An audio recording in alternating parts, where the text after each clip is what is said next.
गुरुदेव से पूछा, आप लोग तो खैर पूछ भी नहीं सकते, लेकिन गुरुदेव से पूछा कि गुरुदेव अगर घर के अंदर ऐसी विपत्ति आ जाए तो क्या करें।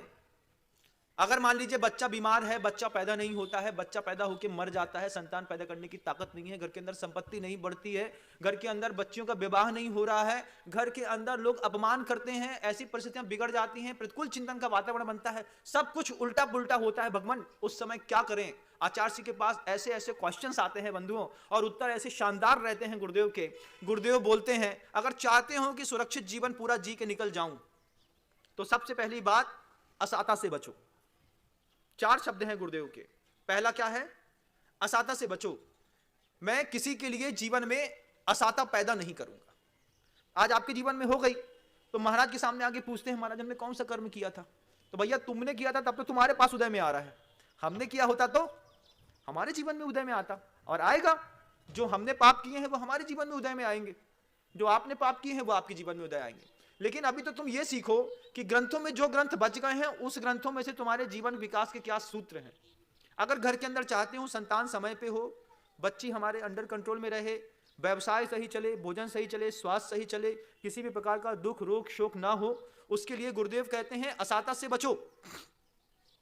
कैसी असाता से बचें? एक इंद्री से लेकर के संगी पंचेंद्री तक की आसातना से बचो। क्या करें महाराज? नहाने गए, खुला छोड़ के आ गए, अब वो बह रहा है, 1.5 घंटे बाद सो के उठे तब पता चला कि लॉन में पूरा पानी भर गया। अब इतने सारे एक इंद्री जितने भी जीव थे उसमें, उस जल में, वो आपके चक्कर में मृत्यु को प्राप्त होते रहे। हाँ महाराज, जितना करना जितना आवश्यक है उतना कर लिया, चलो ठीक है कि तुम उसके बिना नहीं रह पा रहे हो, लेकिन असंतुलन से बचो बंधु। जल के असंतुलन से भी बचो। क्यों बचो? क्योंकि उसमें वो सिर्फ जल नहीं है, उस जल में जीव है, और वो जीव तुम्हारी थोड़ी सी अज्ञानता और थोड़ी सी लापरवाही के कारण जो है मृत्यु को निरंतर प्राप्त हो रहा है। अंश ने पानी में रॉड लगा दी और पानी गर्म कर दिया। थोड़ा सा काम था, मां बहनें बहुत अच्छी होती हैं, कपड़े धोने वाले जो धुलने वाले कपड़े होते हैं उसी को बाल्टी में फंसा देती हैं। साड़ी फंसा दी, अपने कोई और वस्त्र फंसा दिए और उसी में पानी छाना, और फिर पानी छानने के बाद उस पानी की बाल्टी को लगाया, तब जाके काम बनता है। असाता अगर चाहते हो कि आपके जीवन में उदय में ना आए तो आपका कर्तव्य है कि असाता से आप भी बचो। पृथ्वी की जल की असाता से बचो, वायु की असाता से बचो। ये गर्मी आ रही है, कुछ लोग ऐसे होते जाते ही साथ सबसे पहले बिजली की बोल्ट में हाथ जाता है, 5, 7, 8, 10 जितने बटन है, कूलर का, एसी का, फ्रिज का, टीवी का, सबका चालू कर दो। कितने तुम लोग सो रहे हो, अभी तक सो ही रहे हो, कुछ नहीं करते हो, सारी लाइटें जलाते हैं कुछ लोग जा करके, और जलाने के बाद भूल करके चले जाते हैं। अगर काम हो गया है उसको बंद कर दो। असाता से बचो, स्वयं के लिए भी और सामने वाले के लिए भी। अगर अपना जीवन सुरक्षित चाहते हो तो वायु का एक जीवों की असाता से बचो। अगर अपना जीवन सुरक्षित चाहते हो तो संगी पंचेंद्री जीव की असाता से भी बचो बंधुओं। उठा करके गेंद मारी और एक पत्थर उठाया, उठा करके फेंक दिया, अब पता नहीं कौन से संगी पंचेंद्री जीव के ऊपर वो पड़ा होगा। कोई मेढक मर गया अगर आपके फेंके उससे, कोई सांप के ऊपर लग गया, किसी जीव को लग गया, कुछ पता है क्या? इसको गुरुदेव कहते हैं अजीव कृत असंयम। बैठे हैं तो कुछ नहीं तो जमीन ही खोदे जा रहे हैं। पैर जैसे खुरापात करता है ना, बैल भैंस करते हैं खुरापात, आप देखिएगा, वैसी बैल भैंस जैसी खुरापात हम कर रहे हैं। तो उससे क्या हो रहा है? अजीवकृत असंयम से भी आपके जीवन में बहुत ज्यादा असाता एकत्रित होती है। कर्म बांधते समय बड़ा मजा आता है, ठंडे पानी को गार्डन में फेंकते समय तो बहुत अच्छा लगता है बंधुओं, हाथ से पंप से दबा करके। लेकिन जब कर्म उदय में आते हैं तो फिर हम महाराज के पास जाकर के पूछते हैं बार बार कि महाराज हमारे घर में ऐसा क्यों हो रहा है, हमने कुछ गलत कर दिया है। अब हम बोलते हैं भैया केवल ही बता सकता है तुम्हारे पाप, तो हम तो बता नहीं सकते, क्योंकि हमारे सामने किए होते तो हम बताते। हमारे सामने तो कोई पाप ही नहीं किया, केवली के सामने हुआ है, केवली सिद्धालय में विराजमान है और तुम नीचे, और दिखता उनको सब है। अब केवली की बात हमसे पूछोगे तो कहां से बताएंगे हम? बताएंगे क्या? नहीं बताएंगे भैया। हम यहां की बात बताएंगे जो ग्रंथ की बात है, जो संत कह गए हैं ग्रंथ में, वो बात कि अगर अपने जीवन में चाहते हो कि सुखमय निकल जाए जिंदगी के 60 साल, 70 साल, 80 साल, तो किसी को दुख मत दो। संगी पंचेंद्री को भी दुख मत दो, एक इंद्री को भी दुख मत दो। गुरुदेव कहते हैं असमाधि से बचो। असमाधि से कैसे बचें? कि दूसरे के लिए ऐसी दुर्भावनाएं तैयार मत करो कि कोई तुम्हारे लिए मरने की भावना करे। विदेशों में, हिमालय पर्वतों में, तिब्बत में कल्चर है कि किसी पेड़ को सुखाना है मान लो, तो उसके सामने जाकर के सिर्फ दुर्भावनाएं दी जाती हैं, और दुर्भावनाओं के कारण बार बार निरंतर सुनते सुनते सुनते सुनते वो पेड़ अपने आप सूख करके बाहर हो जाता है। कुछ लोग ऐसे हैं जो पेड़ काटने वाली जो कौम होती है, लकड़हारे होते हैं जो जंगलों में रहते हैं, उनको मान लीजिए कोई बहुत मोटा पेड़ काटना है तो बार बार जाकर के उसके सामने से गाली देकर के निकलते हैं, लात ठोकर के निकलते हैं, और धीरे धीरे धीरे उनकी भावनात्मक वाइब्रेशन इतनी भयंकर निकलती है कि पेड़ के पत्ते झड़ना शुरू हो जाते हैं समय में, फल विषाक्त हो जाते हैं, पहले धीरे से छोटे हो जाते हैं, एक दिन आता है कि वो पूरा पेड़ सूख करके नष्ट हो जाता है। बैड वाइब्रेशन हम कितना भेजते हैं एक दूसरे के प्रति, ये भी एक असमाधि का बहुत बड़ा कारण बनता है बंधु। और जब हमारे घर के अंदर कोई पागल बच्चा पैदा होता है, कोई दिमाग से आधा पैदा होता है, कोई आंख का ऐसा निकलता है, तब हमें बार बार सोचना पड़ता है कि इसने ऐसा क्या किया है। आचार्य बोलते हैं ये मत करो, ये पर्याय सही है ना, अगली पर्याय सही मिलेगी, ऐसा मत करो। क्या नहीं करो? अवर्णवाद से बचो। तीसरी बात गुरुदेव कहते हैं वो अवर्णवाद क्या है?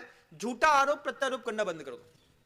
लेकिन हमको झूठा आरोप प्रत्यारोप करने में बड़ा आनंद आता है। जब भी हम जाकर के बैठते हैं कभी भी किसी के यहां, भैया हमने सुना है, अब फिर सुना है पूरी रामायण कहां कह दोगे, और फिर बाद में क्या कह दोगे? हम नाम नहीं बताएंगे, बस बाकी हमने सुना है। ये अवर्णवाद जो है आपके मुंह में अगली बार जबान भी नहीं पैदा होने देगा, मान के चलिएगा। कुछ लोगों की ऐसी भाषा शैली होती है, आ जाएंगे बैठेंगे पूरी राम कहानी कहेंगे, अरे यार क्यों भाई कौशल क्या चल रहा है?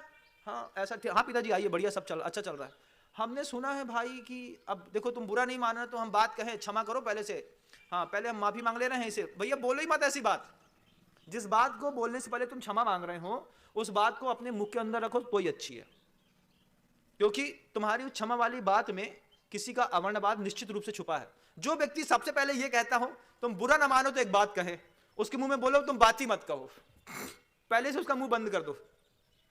यार देखो नहीं कहेंगे ना तो फिर कहीं बाद में तुम हमें जो मत बोलोगे तुमने हमें बताई नहीं। कक्का तुम मत बताओ, अभी तक हमने जीवन में कोई गलत नहीं किया है, हमारे साथ कोई गलत नहीं होगा। हमने अगर गलत किया है तो हमको खुद ही पता है कि हमने कहां पे गलत किया है, वहां पे गलत होकर के सामने आएगा। लेकिन कुछ लोग ऐसे हैं, नाम तो नहीं बताएंगे लेकिन हम बता देते हैं तुम्हारे बारे में ऐसी चर्चा हो रही थी। अब एक छोटा सा कनखजूर जैसा कीड़ा जो है ना कान में छोड़ करके आदमी निकल लिया।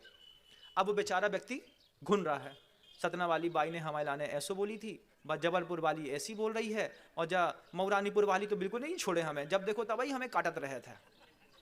अब बेचारी परेशान, रोटी हमारी, भोजन हमारा, पति हमारा, व्यवसाय हमारा, लेकिन शब्द तुम्हारे।